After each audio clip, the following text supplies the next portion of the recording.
Another day in the shuttle bus. All takes time to make progress.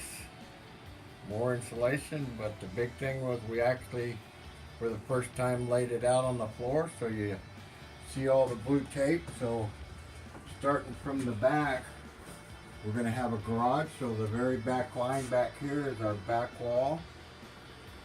And then as you come forward, so that would be the bed. Here's the edge of the bed, and there'd be cabinetry coming up along there. On this side over here where all the tools are, that's the shower. And then this would be a cabinet here with a bird cage sitting on top. The two chairs that sit there, they have a table in between them so that you can just sit down and there's plenty of room to move around. We'll have a table here that could go back and forth on one of the adjustable arms, so if you want it close or want it four. And they all have seat belts, so we'll have 4 seats with seat belts for passengers. And then this layout here in the corner, we've got a big captain's chair that we're going to set there for Colleen. And then coming back along our lines here, so this is just an estimate to give plenty of room for the chair to lean back and all that. And then there will be a cabinet from here to here to the edge of the bed, and this would be the sink, the first one is, and then there would be a 14-inch drawer section, and then that'll be the oven with the 3-burner stove on top. So I have a little bit of cabinet countertop room, and we will have countertop plugs, I guess, to go in the sink. And the insulation comes up because here's where the cabinets are going to come to. So this is actually going to be down behind the cabinets, and the countertop will cover that up so you won't see none of this. This will be in the back of it. See down here, so I went ahead and insulated all that. What this is down here is, you can see it back over here, it's the original track. So this track down here is what I foamed in, so I insulated down below it and then above it, and there's these little guys here that the seats were bolted into. So just like this. And so over here, prior to me foaming it to insulate it, I screwed the bolts in.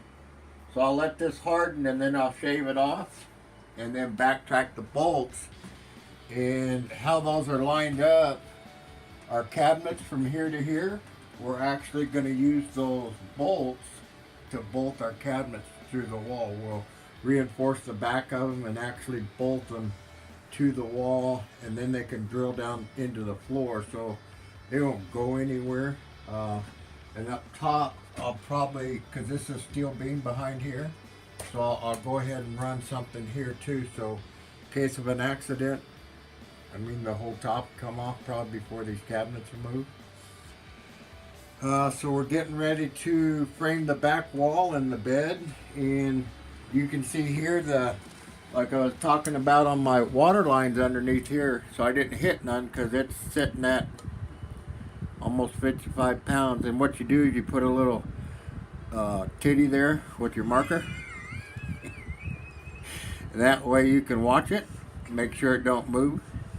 And so I'll just leave this gauge here just in case. So it's kind of like you do radiant floor heats. When I did radiant systems, you always left pressure on it, because that way you know if somebody hit something, you'd lose your pressure immediately, and it squealed pretty loud. And this is like almost 55 pounds.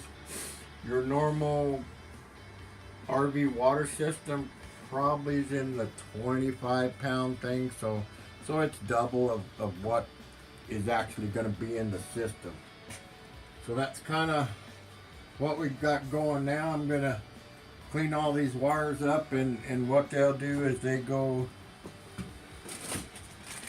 this side already had this kind of track thing here, so over on this side they're plastic, so these actually a screw up into here, and I'll tuck the wires in them, and they're plastic, so they can't cut nothing.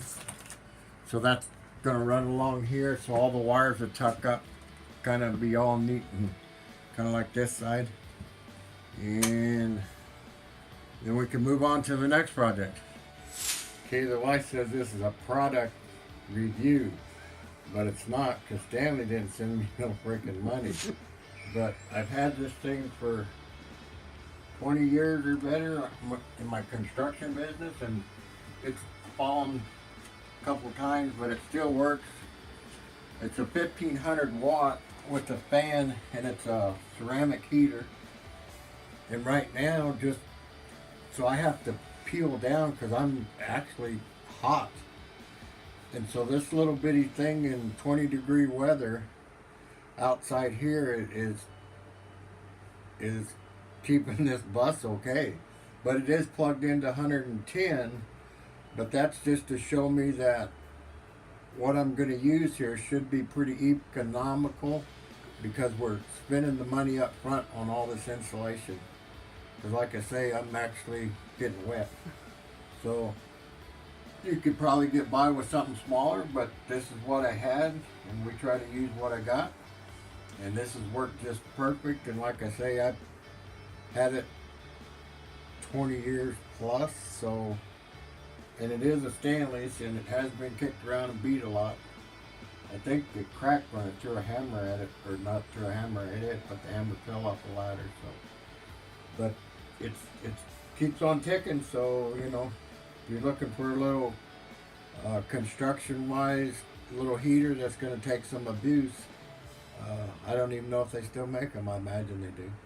So there you go. Oh, time's getting short. Another storm coming in. Gotta keep up with the snow. We catch you on the next one. See you later. Bye.